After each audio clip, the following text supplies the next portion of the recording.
kenapa kita diciptakan oleh Allah Subhanahu wa taala, apa tujuan utamanya, sehingga nanti kita bisa temukan hikmahnya dan korelasinya dengan Al-Qur'an. Seperti diketahui bahwa seluruh makhluk yang diciptakan oleh Allah Subhanahu wa taala, baik bernyawa ataupun tidak bernyawa, maka tujuan utamanya, puncak dari misi kehidupannya adalah untuk beribadah kepada Allah Subhanahu wa taala. Ini poin utamanya. Saat Allah menciptakan malaikat, ya, malaikat tidak diciptakan kecuali hanya untuk beribadah. Walaupun tugasnya bisa beragam. Ada yang bertasbih saja, bertahmid saja, bertakbis saja, Al-Baqarah ayat ke-30. Ada yang kemudian tugasnya memikul arsy saja, ada yang menurunkan wahyu, ada yang kemudian menurunkan rezeki dengan izin Allah. Tapi seluruh puncak dari tujuan penciptaan itu adalah dalam rangka taat kepada Allah Subhanahu wa taala tanpa maksiat sedikit pun. Quran surah ke-66 ayat yang ke-6, la ya'sunallaha ma amarahum wa yaf'aluna ma yu'marun. Jadi kalau kita ambil misalnya makhluk dalam konteks tertinggi, sempurna diciptakan dalam arti tidak ada potensi untuk berbuat maksiat dan selalu ada dalam jalur ketaatan, yaitu malaikat. Malaikat pun tidak diciptakan oleh Allah kecuali tujuan utamanya untuk ibadah.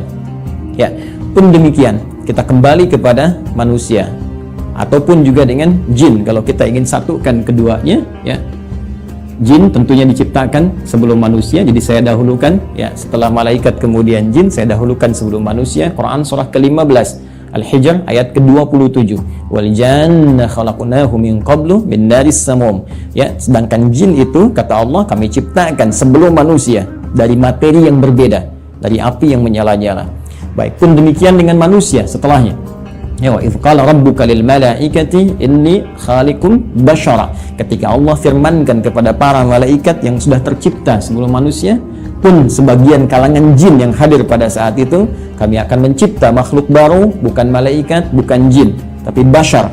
Ya, satu dari 5 nama manusia yang umumnya disebutkan dalam Al-Qur'an pokoknya. Ya, basyar 35 kali disebutkan dalam Al-Qur'an menunjuk pada sifat nafsunya.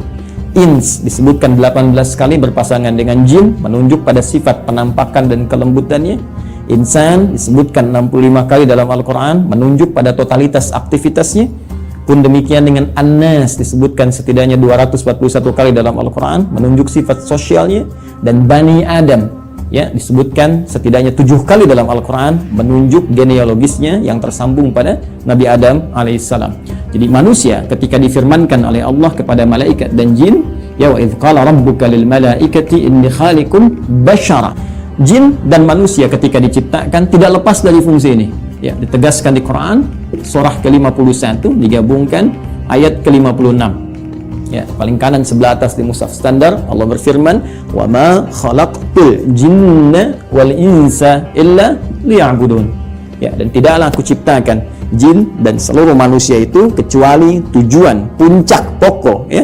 Tujuan penciptaan itu adalah supaya mereka menjadikan seluruh aktivitasnya sebagai ibadah kepadaku, kata Allah. Ingat harakat akhir di ayat ini bukan pakai fathah. Ya, ya'buduni bukan ya'buduna. Ya, fi'il mudhari'nya di sini berharakat fathah, tapi di sana nanti ada ya yang menunjukkan kepada Allah.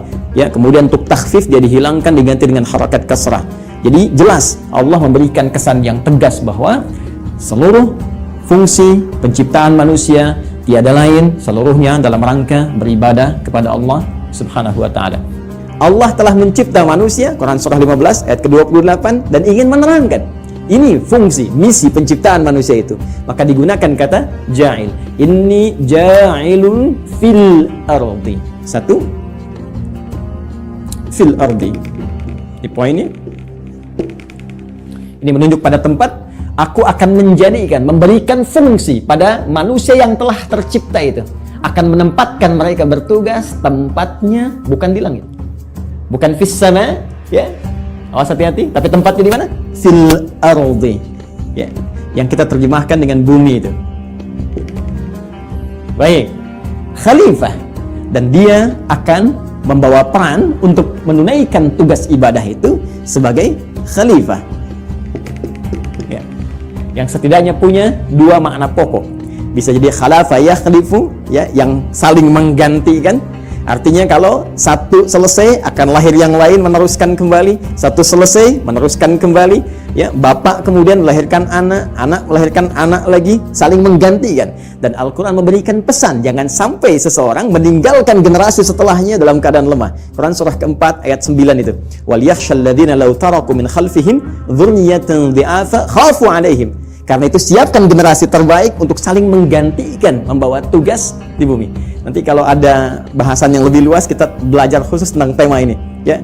Nanti Allah kasih satu surah khusus yang bukan nabi, bukan rasul, ya, manusia seperti kita, supaya kita tidak berkata ini kan nabi, ini kan rasul. Jadi Allah berikan satu surah yang bukan nabi, bukan rasul, tapi bisa membentuk generasi yang terbaik setelahnya. Yaitu surah ketiga, surah Ali Imran. Imran bukan nabi, Imran bukan rasul, tapi nanti menikah dengan Hannah seperti kita ketahui, melahirkan Maryam.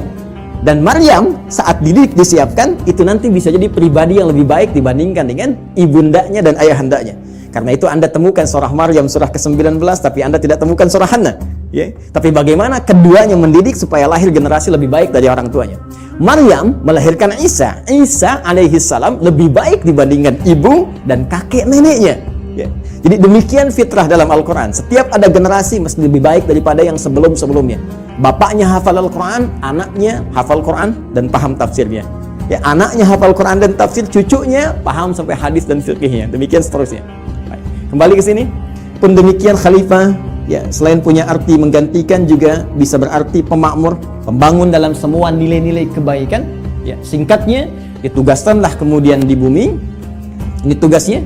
Akan saling menggantikan sampai kehidupan dunia berakhir, dan ditugaskan dalam rangka ibadah ini untuk memakmurkan kehidupan di muka bumi sesuai dengan apa yang telah Allah tetapkan.